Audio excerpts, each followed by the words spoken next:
Hello friends, GK गुरु जी अड्डा के YouTube platform पे मैं शैलेश आप सभी का हार्दिक स्वागत करता हूं। प्यारे साथियों, जैसे कि आप सभी को पता होगा, सीटेट का ऑनलाइन फॉर्म फिलअप शुरू हो गया है और आप लोग जल्दी जल्दी फॉर्म भर लीजिए। प्यारे साथियों, जैसे कि ये भी आपको पता है 1 दिसंबर 2024 को आपका एग्जाम होगा। मैं शुरू से आप सभी को बता रहा था कि दिसंबर में ही आपका एग्जाम होगा और देख लीजिए 1 दिसंबर डेट फिक्स हो गई है। दिन रविवार है, 2 महीने का समय आपके पास बचा है, बहुत ज़्यादा समय नहीं है। अब लगातार आपको मेहनत करना है, प्रैक्टिस सेट आपको करना है, सारी चीज़ें निःशुल्क। और बार बार आप लोग यही समझ रहे थे कि सर पता नहीं नोट्स जो है प्रिपेयर हो रही कि नहीं, तो उसका डाउट आज क्लियर कर देते। नोट्स आपकी कंप्लीट हो गई है। हिंदी का लेक्चर आपको पहली वीडियो में मिल चुका है और ये दूसरी वीडियो है जो क्लास 8th की एनसीईआरटी का निचोड़ इस नोट्स में आपको मिलेगा। जी हाँ दोस्तों, ये क्लास 8 की एनसीईआरटी का निचोड़ है और यही है नोट्स। जिस भी भाई बंधु को इस नोट्स की आवश्यकता होगी कमेंट करिएगा, उसको इस नोट्स को प्रोवाइड करवा दिया जाएगा। ठीक है, लेकिन एग्जाम के जस्ट 1 महीने पहले नोट्स आपको दी जाएगी, याद रखिएगा। उसके लिए सिर्फ आपको एक ही काम करना है, चैनल को सब्सक्राइब करना है, अपने हर भाई बहन दोस्त तक ये वीडियो जरूर शेयर करिएगा और नोट्स अच्छी लगेगी तो कमेंट बॉक्स में कमेंट जरूर करिएगा। ये बहुत ज़्यादा मेहनत हुई है इस पर, याद रखिएगा। अभी इस नोट्स में और भी बहुत सारे काम करना है, लेकिन आप सबके लिए ये चीज़ें पर्याप्त है। जैसे कुछ इमेजेस ऐड करना है, अभी इमेजेस इसमें नहीं ऐड हुई हैं, बाकी लगभग काम आपके नोट्स का कंप्लीट हो गया। कुछ मैप ऐड करना है, ये सभी चीज़ें अभी बची हैं। तो प्यारे साथियों, प्लीज़ प्लीज़ प्लीज़ नोट्स कैसी लगी कमेंट करके जरूर बताइएगा। चलिए चलते हैं क्लास 8 की एनसीईआरटी, जो आपका क्लास 8 है, जो उसकी एनसीईआरटी है उसका निचोड़ आज हम लोग अध्ययन करेंगे। चलिए, पहला टॉपिक है आपका 1817 में स्कॉटलैंड के अर्थशास्त्री और राजनीतिक दार्शनिक जेम्स मिल।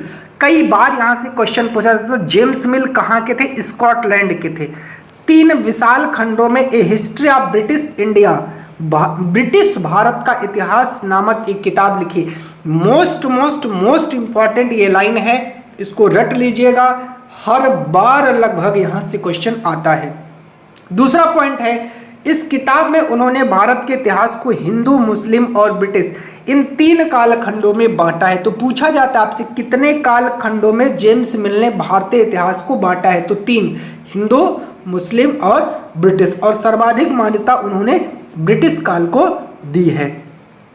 बात करते हैं इतिहासकार भारतीय इतिहास को आमतौर पर प्राचीन, मध्यकालीन, आधुनिक काल में बांटकर देखते हैं। इस विभाजन की भी अपनी समस्याएं हैं। इतिहास को इन खंडों में बांटने की यह समझ भी पश्चिम से आई है। अगर आपसे पूछा जाए प्राचीन, मध्यकालीन, आधुनिक भारत, जो है आधुनिक काल में भारत के इतिहास को जो बांटने का विचार है वो कहाँ से ग्रहण किया गया है? तो पश्चिम से ग्रहण किया गया है, याद रखिएगा। बात करते हैं पश्चिम में आधुनिक काल को विज्ञान, तर्क, लोकतंत्र, मुक्ति और समानता जैसी आधुनिकता की ताकतों के विकास का युग माना जाता है।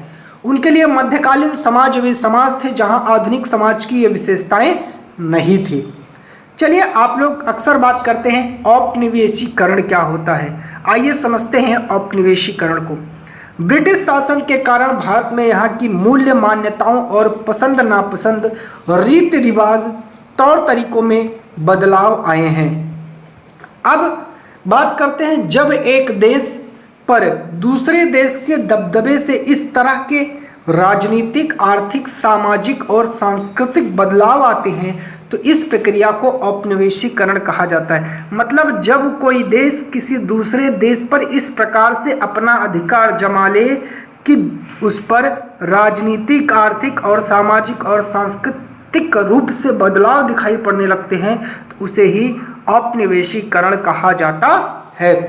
बात करते हैं सर्वेक्षण की। सर्वेक्षण क्या है? 19वीं सदी की शुरुआत तक पूरे देश का नक्शा तैयार करने के लिए बड़े बड़े सर्वेक्षण किए जाने लगे।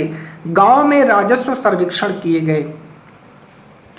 इन सर्वेक्षण में धरती की सतह, मिट्टी की गुणवत्ता, वहां मिलने वाले पेड़ पौधे, जीव जंतु और स्थानीय इतिहासों व फसलों का पता लगाया जाता था। तो याद रखिएगा, आपसे पूछा जा सकता है कि सर्वेक्षण में किन चीजों का पता लगाया जाता है।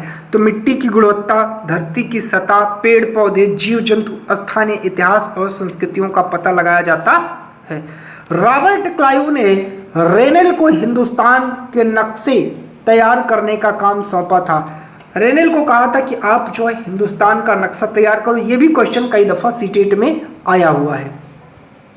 बात करते हैं 19वीं सदी के आखिर से हर 10 साल में जनगणना भी की जाने लगी। जनगणना के जरिए भारत के सभी प्रांतों में रहने वाले लोगों की संख्या, उनकी जाति, इलाके और व्यवसाय के बारे में भी जानकारियां इकट्ठी की जाती थी। इसके अलावा वानस्पतिक सर्वेक्षण, प्राणी वैज्ञानिक सर्वेक्षण, पुरातत्वीय सर्वेक्षण, मानव शास्त्रीय सर्वेक्षण, वन सर्वेक्षण आदि कई दूसरे सर्वेक्षण भी किए जाते थे, याद रखिएगा। आगे बात करते हैं पूर्व में ईस्ट इंडिया कंपनी का आना। सन 1600 में ईस्ट इंडिया कंपनी ने इंग्लैंड की महारानी एलिजाबेथ प्रथम से चार्टर अर्थात इजाजतनामा, चार्टर का मतलब क्या होता है, इजाजतनामा हासिल कर लिया। आगे बात करते हैं जिससे कंपनी को पूरब से व्यापार करने का एकाधिकार मिल गया। इस इजाजतनामे का मतलब यह था कि इंग्लैंड की कोई और व्यापारिक कंपनी इस इलाके में ईस्ट इंडिया कंपनी से होड़ नहीं कर सकती थी। सिंपल बात में समझिए कि ईस्ट इंडिया कंपनी के अलावा कोई दूसरी कंपनी भारत में आकर के व्यापार नहीं कर सकती थी। आगे बात करते हैं इस चार्टर के सहारे कंपनी है वो समुद्र पार जाकर नए इलाकों को खंगाल सकती थी। वहां से सस्ती कीमत पर चीजें खरीदकर उन्हें यूरोप में ऊंची कीमत पर बेच सकती थी। मतलब जैसे होता नहीं था कि देखो वास्को डिगामा की कहानी आपने क्या पढ़ा है, वो आया था भारत आया तो जितना आने जाने का खर्च लगा, सामान खरीदने का खर्च लगा, उस सब को निकालने के बावजूद, टैक्स वैक्स काटने के बावजूद 60 गुना लाभ कमाया था वास्को डिगामा। ठीक है, आगे बात करते हैं पहली इंग्लिश फैक्ट्री 1651 में हुगली नदी के किनारे शुरू हुई। कंपनी के व्यापारी यहाँ से अपना काम चलाते थे। इन व्यापारियों को उस जमाने में फैक्टर कहा जाता था। तो याद रखिएगा जो फैक्ट्री थी, फैक्ट्री में जो व्यापारी रहते थे, जो काम करते थे, उन्हें फैक्टर कहा जाता था। 1696 तक कंपनी ने मुगल अफसरों को रिश्वत देकर 3 गांव की जमींदारी भी ले ली थी। इनमें से एक गांव कालिकाता था जो बाद में कलकत्ता बना। अब इसे कोलकाता कहा जाता है, याद रखिएगा। ये कब? 1696 ईस्वी में, याद रखिएगा। मोस्ट इंपॉर्टेंट है, यहाँ से पूछा जाता है। ठीक है, चलिए आगे बात करते हैं। कंपनी ने मुगल सम्राट औरंगजेब को इस बात के लिए भी तैयार कर लिया कि वह कंपनी को बिना शुल्क चुकाए व्यापार करने का फरमान जारी कर दें। अब बात करते हैं कंपनी व्यापार से युद्ध तक कैसे चली, आइए देखते हैं। बात करते हैं 18वीं सदी की शुरुआत में कंपनी और बंगाल के नवाबों का टकराव काफ़ी बढ़ गया था। मुर्शीद कुली खान के बाद अली वर्दी खान और उसके बाद सिराजुद्दौला बंगाल के नवाब बने। ये सभी शक्तिशाली शासक थे। उन्होंने कंपनी को रियायतें देने से मना कर दिया, अर्थात ये जो शासक थे ये कंपनी को किसी भी प्रकार की ढील देने के मूड में नहीं थे और ये बात कंपनी को चिढ़ रही थी, याद रखिएगा। और इसका परिणाम होता है प्लासी का युद्ध। मोस्ट इंपॉर्टेंट है, याद रखिएगा, प्लासी का युद्ध। आइए 1756 में अली वर्दी खां की मृत्यु के बाद सिराजुद्दौला बंगाल का नवाब बना। कंपनी को सिराजुद्दौला की ताकत से काफ़ी भय था। सिराजुद्दौला की जगह कंपनी एक ऐसा कठपुतली नवाब चाहती थी जो उसे व्यापारिक रियायतें और अन्य सुविधाएं आसानी से देने में आनाकानी ना करे। अर्थात सिराजुद्दौला कहीं ना कहीं किसी न किसी प्रकार से कंपनी के कार्य में हस्तक्षेप कर रहा था। उसी हस्तक्षेप को समाप्त करने के लिए कंपनी चाहती थी कि ऐसा नवाब बंगाल की गद्दी पर बैठे जो हम कहें वही वो निर्णय करे। आगे बात करते हैं। कंपनी ने प्रयास किया कि सिराजुद्दौला के प्रतिद्वंदियों में से किसी एक को नवाब बना दिया जाए। कंपनी को कामयाबी नहीं मिली। जवाब में सिराजुद्दौला ने हुक्म दिया कि कंपनी उनके राज्य के राजनीतिक मामलों में टांग अड़ाना बंद कर दे, किलाबंदी रोके और बाकायदा राजस्व को चुकाए। लेकिन हुआ क्या, अंग्रेज बहुत चतुर और बहुत चालाक थे। वो किसी प्रकार से अपने कदम पीछे बढ़ाने को तैयार नहीं थे। जब दोनों पक्ष पीछे हटने को तैयार नहीं हुए तो अपने 30,000 सिपाहियों के साथ नवाब ने कासिम बाजार में स्थित इंग्लिश फैक्ट्री पर हमला बोल दिया। नवाब की फौजों ने कंपनी के अफसरों को गिरफ्तार कर लिया, गोदाम पर ताला डाल दिया, अंग्रेजों के हथियार छीन लिए और अंग्रेजी जहाजों को घेरे में ले लिया या कब्जे में ले लिया। इसके बाद नवाब ने कंपनी के कलकत्ता स्थित किले पर कब्जे के लिए रुख किया। कलकत्ता के हाथ से निकल जाने की खबर जब मद्रास में तैनात कंपनी के अफसरों तक पहुंची तो वहां रॉबर्ट क्लाइव के नेतृत्व में एक सेना को रवाना कर दिया गया कलकत्ता के लिए कि आप जाइए और कलकत्ता की समस्या का समाधान करिए। इस सेना को नौसैनिक बेड़े की मदद भी मिल रही थी। इसके बाद नवाब के साथ लंबे समय तक सौदेबाजी चली।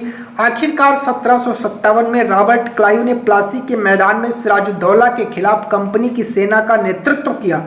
नवाब सिराजुद्दौला की हार का एक बड़ा कारण उसके सेनापतियों में से एक मीर जाफर की कारगुजारियां भी थी। जी हाँ, मीर जाफर ने क्या किया, अपनी सेना लेकर के युद्ध में आने से मना कर दिया। उसने कहा कि हम जो है युद्ध में शामिल नहीं होंगे। अब आगे बात करते हैं। मीर जाफर की टुकड़ियां इस युद्ध में हिस्सा नहीं लिया। रॉबर्ट क्लाइव ने यह कहकर उसे अपने साथ मिला लिया कि सिराजुद्दौला को हटाकर मीर जाफर को अगला नवाब बना दिया जाएगा।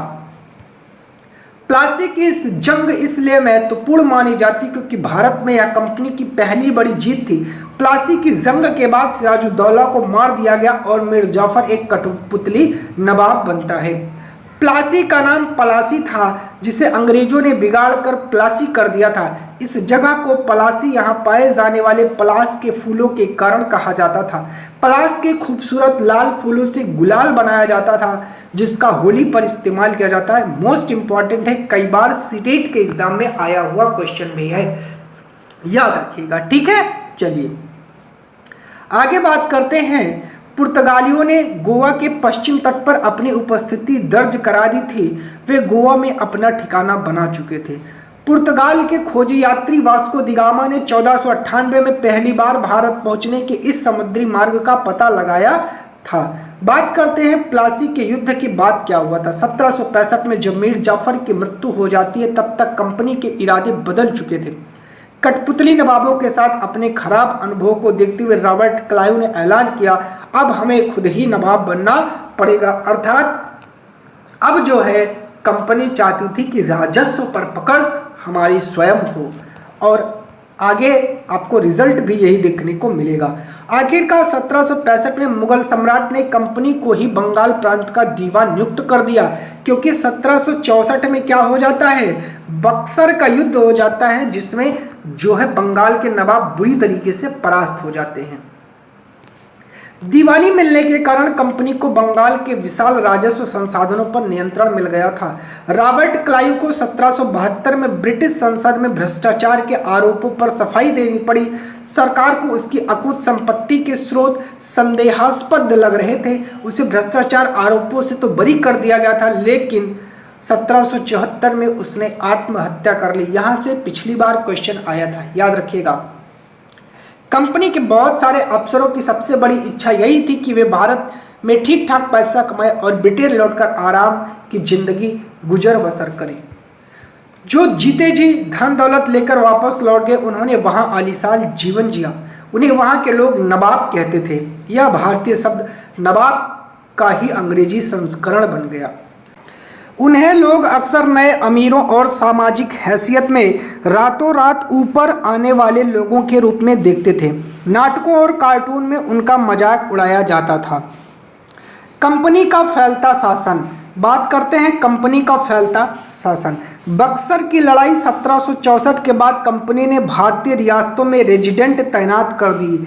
ये कंपनी के राजनीतिक या व्यवसायिक प्रतिनिधि होते थे। तो रेजिडेंट कौन होते थे? कंपनी के राजनीतिक या व्यवसायिक प्रतिनिधि होते थे। उनका काम कंपनी के हितों की रक्षा करना और उन्हें आगे बढ़ाना। कंपनी के रेजिडेंट के माध्यम से अधिकारी भारतीय राज्यों के भीतरी मामलों में भी दखल देने लगे थे। कई बार कंपनी ने रियासतों पर सहायक संधि भी थोप दी थी। जो रियासत इस बंदोबस्त को मान लेती थी उसे अपनी स्वतंत्र सेनाएं रखने का अधिकार नहीं रहता था, उसे कंपनी की तरफ से सुरक्षा मिलती थी और सहायक सेना के रखरखाव के लिए वह कंपनी को पैसा देती थी। अर्थात कंपनी दोनों तरह से राज्यों को निचोड़ रही थी। अगर भारतीय शासक रकम अदा करने से चूक जाते थे तो जुर्माने के तौर पर उनका इलाका कंपनी अपने कब्जे में ले लेती थी। तो प्यारे साथियों, जो है आज की वीडियो में हम लोग बस यहीं तक देखेंगे। कल आगे हम लोग और जो इम्पोर्टेंट चीज़ें हैं उसको कल के वीडियो में अध्ययन करेंगे। अगर आप लोग चैनल पर नए हैं तो चैनल को सब्सक्राइब करिए, वीडियो को लाइक करिए, अपने दोस्त भाई बहन तक ये वीडियो जरूर पहुंचाइए। आज के लिए बस इतना ही, मिलेंगे कल के वीडियो में। बहुत बहुत धन्यवाद।